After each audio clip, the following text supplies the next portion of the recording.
नमस्कार दोस्तों Donald Trump एक बड़ा फैसला ले सकते हैं जिसका डायरेक्ट असर भारत के ऊपर काफ़ी ज़्यादा होने वाला है। हमारे जो स्टूडेंट्स हैं, जो वर्कर्स हैं, जो जाते हैं अमेरिका काम करते हैं, उनके ऊपर बहुत बुरा असर होगा। सोच के देखिए, H1B वीज़ा, अभी तक तो डोनाल्ड ट्रंप बातें कर रहे थे कि इसको रिस्ट्रिक्ट किया जाए, ऐसा किया जाए, लेकिन अब इसके ऊपर 3 साल के लिए बैन की चर्चा हो रही है। आप देख सकते हो खबर, एक नया बिल इंट्रोड्यूस किया गया है कांग्रेस में, वहां की पार्लियामेंट में, ताकि H1B जो वीज़ा इंट्रोड्यूस किया जाता है, जो दिया जाता है यूएस के द्वारा, उसमें बहुत सारे चेंजेस किए जाएं। इसके ऊपर 3 साल तक रोक लगा दिया जाए और उसके बाद जब वापस से ये स्टार्ट हो तो उसमें बहुत सारे रिस्ट्रिक्शंस हो, मतलब अमेरिका की जो कंपनीज हैं वो इतने आसानी से इस वीज़ा को ना दे सकें। इसको डिटेल में हम चर्चा करेंगे कि एग्जैक्टली ये है क्या असर होगा इसका। चलिए शुरुआत करते हैं, लेकिन उससे पहले आप सबको बता दूं, आप में से जो भी लोग यूपीएससी की तैयारी कर रहे हैं, 2027 हो, 28 हो, कोई भी बैच लेना चाहते हैं जिसके अंदर प्रीलिम्स, मेंस, इंटरव्यू सब कुछ की तैयारी कराई जाती है, 18 बुक्स का पूरा सेट आपके घर पर भेजा जाएगा, पर्सनल मेंटरशिप मिलेगा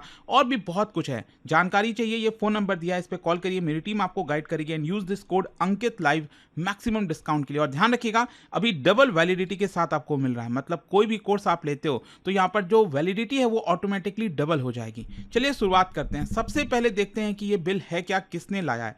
क्या है ना कि जो ट्रंप के साथी हैं, रिपब्लिकन पार्टी से ही बिलोंग करते हैं, एली क्रेन, उनके द्वारा ये एक नया बिल इंट्रोड्यूस किया गया है यूएस की कांग्रेस में, जिसका नाम है and H1B visa abuse act of 2026। और ये बहुत बड़ा शिफ्ट होगा यूएस इमिग्रेशन फिलॉसफी में।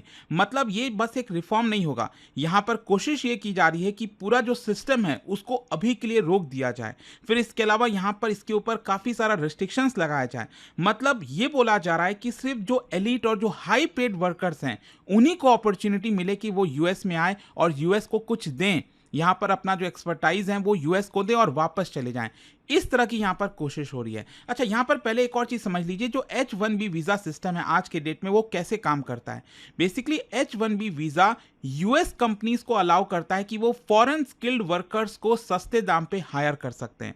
जैसे मान लो अगर हम इन्फोसिस और ये जितनी भी कंपनीज है ना, उनके ब्रांचेस अमेरिका में भी तो हैं, तो अमेरिका में या फिर कोई भी जो कंपनी अमेरिका के अंदर है, अब अगर वो लोकल किसी को हायर करेगी तो उसको काफ़ी सारा एक्स्ट्रा कॉस्ट देना पड़ता है, हायर पेमेंट देनी पड़ती है, तो कॉस्टिंग वगैरह काफ़ी बढ़ जाती थी। तो अभी तक क्या चलता था, जो हाई स्किल्ड वर्कर्स थे, जैसे भारत के अंदर इंजीनियर्स वगैरह इतने सारे हैं, तो वो सस्ते दाम पर उनको हायर कर लेते थे, अमेरिका बुला लेते थे और काम करते थे। तो यहाँ पर अब ऐसा नहीं है कि अनलिमिटेड वीज़ा मिलता था, अभी भी इसके ऊपर कैपिंग है। 85,000 वीज़ा ही हर साल इशू किए जाते हैं अमेरिका के द्वारा, और ये लॉटरी बेस्ड होता है। और मिनिमम वेज अगर आप देखो, मतलब यहां पर जो रेट चल रहा है मिनिमम से मिनिमम, वही यहां पर दिया जाता था। लेकिन आपको एक चीज समझना है, अमेरिका में जो मिनिमम वेज है वो भारत के लोगों के लिए अपने आप में बहुत ज्यादा होता है, कि वो वहां पर जाते हैं, सेविंग्स वगैरह करते हैं और वो पैसा फिर भारत ले आते हैं। और ये जो वीजा है वो 3 साल और फिर इसको फर्दर भी एक्सटेंड किया जा सकता था। और इसमें एक और खास बात ये थी कि आगे चलकर अगर यहाँ पर सब कुछ सही रहा तो आपको ग्रीन कार्ड तक भी मिल सकता है। और ये भारत के लिए क्यों इतना मायने रखता है, क्योंकि 70%, ये जो 85,000 वीज़ा जारी किया जाता है, इसका 70% सोचिए अकेले भारतीयों को मिलता था। और भारत का जो IT service export, remittance inflow, इसका पूरा का पूरा ये बैकबोन था। अब क्वेश्चन ये आता है कि जो नया बिल इंट्रोड्यूस किया गया है, इसके अंदर कौन कौन से चेंजेस की बात कही जा रही है। सबसे पहला है बैन, मतलब अगले 3 साल तक यहां पर H1B वीजा अमेरिका इशू नहीं करेगा, इमीडिएट बेसिस पर फ्रीज किया जाए ताकि कोई भी फॉरेन हायरिंग अमेरिका के अंदर ना हो सके। तो पूरा का पूरा जो पाइपलाइन है ना वही डिस्टर्ब हो जाएगा। क्योंकि अगर आप देखोगे ना तो कई स्टूडेंट्स हैं जो अमेरिका जाकर पढ़ते थे, जॉब एक्सपीरियंस वगैरह लेते थे, फिर H1B वीज़ा के थ्रू अमेरिका में ही रुक जाते थे, और पूरा इमिग्रेशन का जो पूरा साइकिल ये चल रहा होता था उसको ब्रेक करने की कोशिश की जा रही है। यहाँ पर स्ट्रक्चरल इंप्लीकेशंस क्या होगा, देखो यूएस जो है वो ओपन स्किल्ड माइग्रेशन से टेम्पररी शटडाउन की तरफ जाना चाहता है। ये कह रहा है कि अगले 3 साल तक इसके ऊपर पूरी तरह से रोक लगा दो। फिर दूसरा जो चेंजेस इसमें करने की कोशिश की जा रही है वो है कि इसमें जो भी वर्कर्स आएंगे, फॉरेन वर्कर्स अमेरिका में आएंगे H1B वीजा के थ्रू, मान लो 3 साल के बाद, तो $2 लाख मिनिमम सैलरी उनको मिलनी चाहिए। अब देखो इसके पीछे का कारण क्या है, अभी करंट सैलरी अगर आप देखोगे H1B वर्कर्स का तो वो 70,000 से $1,20,000 के आसपास है। मतलब अगर हम $2 लाख की बात कर रहे हैं, ये 1.7 नहीं, ये तो करीब अब 1.8 के आसपास चला जाएगा, राइट, जो अभी 1.8 से ऊपर ही चला जाएगा, 1.9 के करीब। तो अब यहां पर ज्यादा इसलिए सैलरी की जा रही है कि क्योंकि देखो H1B वीज़ा का सबसे ज़्यादा फ़ायदा क्या होता था कि सस्ते में वो फॉरेन वर्कर्स को हायर कर लेते थे अमेरिका के अंदर। लेकिन अब अमेरिकन कंपनीज़ को ज़्यादा ही पे करना पड़ेगा, इतना मिनिमम तो पे करना पड़ेगा, तो ऑब्वियस सी बात है वो फिर फॉरेन वर्कर्स को प्रेफ़रेंस ना देके अमेरिका के लोगों को प्रेफ़रेंस देंगे। मतलब यहाँ पर कोशिश ये है मिनिमम सैलरी लगाने की कि जो एलीट हैं उनको ही अपॉर्चुनिटी दिया जाए। ये जो एआई एक्सपर्ट्स हो गए, सीनियर इंजीनियर्स हो गए, टॉप एग्जीक्यूटिव्स हो गए, जो अमेरिका को कुछ योगदान दे सकते हैं अपनी तरफ से, उन्हीं को यहाँ पर लाया जाए, ऐसा इस कोशिश की जा रही है इस बिल के थ्रू। फिर तीसरा जो चेंजेस का बात कहा जा रहा है वो है कैपिंग को लेकर। अभी मैंने आपको बताया कि हर साल अमेरिका 85,000 वीजा इशू करता है, लेकिन अब इसको 70% गिराने की कोशिश है कि मैक्सिमम 25,000 वीजा ही इशू किए जाएं, ताकि कंपटीशन ज्यादा हो जाए और जो फॉरेन टैलेंट अमेरिका में आ रहा था इतनी बड़ी मात्रा में, उसको कर्व किया जाए, उसको ड्रॉप लाया जाए। ठीक है, एक तो ये हो गया। फिर इसके अलावा लॉटरी सिस्टम को अबॉलिश कर दिया जाए। अभी तो क्या है कि इक्वल अपॉर्चुनिटी है कि जिसका लॉटरी सिस्टम बेस्ड नाम आया उस हिसाब से जो है उसको वीजा इशू किया जाता था, लेकिन अब मेरिट या फिर वेज बेस्ड सिस्टम की तरफ जाया जाए। मतलब जिनको सबसे ज्यादा सैलरी मिल रही है उनको यहां पर प्रेफर किया जाए। आई होप अगेन ये चीज इसी से लिंक हो जाता है कि यहां पर ज्यादा सैलरी वाले लोगों को ही लाया जाए अमेरिका के अंदर, ताकि वो अमेरिका को कुछ कंट्रीब्यूट कर सकें अच्छे से, कॉस्ट सेविंग वाला मामला ना रहे। फिर इसके अलावा स्ट्रिक्ट लेबर मार्केट टेस्ट, मतलब कंपनीज को प्रूव करना होगा। मान लो अमेरिका में कोई कंपनी है, वो इंडियन को हायर करना चाहती है, लेकिन उसको पहले दिखाना होगा सरकार को कि देखो ये जॉब अमेरिका में अभी कोई अवेलेबल नहीं है, अमेरिका में कोई रेडी नहीं है वो वर्क करने के लिए। यहाँ पर यूएस वर्कर्स को निकाला तो नहीं जा रहा है, ऐसा तो नहीं है कि अमेरिकन कंपनी किसी यूएस के वर्कर को निकालकर इंडियन को हायर कर रही है। तो ये सारी चीजें उसको दिखानी होगी कि कोई नेगेटिव इफेक्ट नहीं हो रहा है, तब जाकर वो फॉरेन वर्कर को अपने कंपनी में हायर कर सकती है H1B वीजा के थ्रू। इसके अलावा आउटसोर्सिंग मॉडल को पूरी तरह से बैन करने की बात चल रही है। जैसे आपने देखा होगा भारत में कॉल सेंटर व बहुत सारे जो आउटसोर्सिंग वगैरह किए जाते हैं, जिससे भारत को भी काफी फायदा होता है, उसको पूरी तरह से बैन लगाने की भी बात कही गई है बिल के अंदर। फिर इसके अलावा फैमिली एंड इमिग्रेशन रेस्ट्रिक्शंस, अभी क्या H1B वीजा के थ्रू जो आपके ऊपर डिपेंडेंट्स हैं, आपके माता पिता, पति पत्नी, तो उनको भी आप अमेरिका ला सकते हो, लेकिन अब इसको पूरी तरह से बैन किया जा रहा है कि कोई भी आप डिपेंडेंट को ला नहीं सकते। और साथ ही साथ जो परमानेंट रेसिडेंसी की तरफ आप आगे बढ़ते थे H1B वीजा के थ्रू, वो भी नहीं होगा। मैंडेटरी एग्जिट करना पड़ेगा बिफोर वीजा स्विचिंग। तो इसकी वजह से क्या है कि एक प्रकार से जो H1B वीजा है इसको प्योरली टेम्पररी लेबर वीजा के तहत बनाया जा रहा है। इमिग्रेशन पाथवे को पूरी तरह से रेस्ट्रिक्ट किया जा रहा है। इसके अलावा एक और इंटरेस्टिंग चीज मैं आपको बताता हूं, जो ओपीटी सिस्टम है ना, उसको भी रिमूव किया जा रहा है। जो ऑप्शनल प्रैक्टिकल ट्रेनिंग है ये रिमूव कर दिया जाएगा। अब ये होता क्या, मैं आपको बताता हूं। मान लो कोई भारतीय छात्र है, स्टूडेंट है, वो अमेरिका की किसी यूनिवर्सिटी में जाकर एडमिशन लेता है, पढ़ता है, वहां पर 2-3 साल वो पढ़ा, फिर उसके पास ये अपॉर्चुनिटी होती थी ऑप्शनल प्रैक्टिकल ट्रेनिंग की, कि अगले 1 साल तक वो अमेरिका में ही अपने जो उसने पढ़ाई की उसी से रिलेटेड वहां पर एक्सपीरियंस ले सकता है, जॉब कर सकता है। और अगर आप स्टेम सेक्टर से हो, साइंस, टेक्नोलॉजी, इंजीनियरिंग, मैथमेटिक्स, तो आप और 2 साल एक्सटेंड कर सकते हो, 3 साल तक आप वहां पर काम कर सकते थे।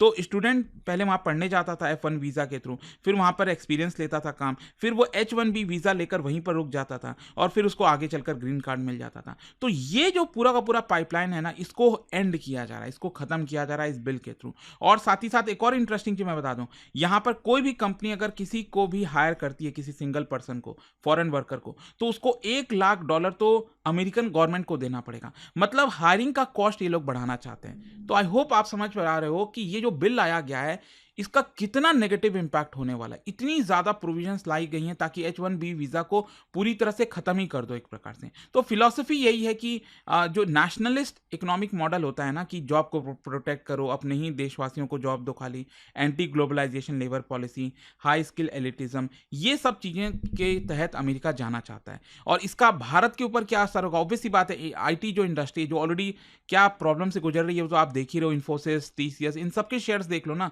कितना एकदम लो पे जा रहे हैं पूरी तरह से। तो TCS, इन्फोसिस, विप्रो, इन सब के ऊपर काफी असर होगा। और यहाँ पर जो ऑन साइट US रोल्स है वो काफी कम हो जाएंगे।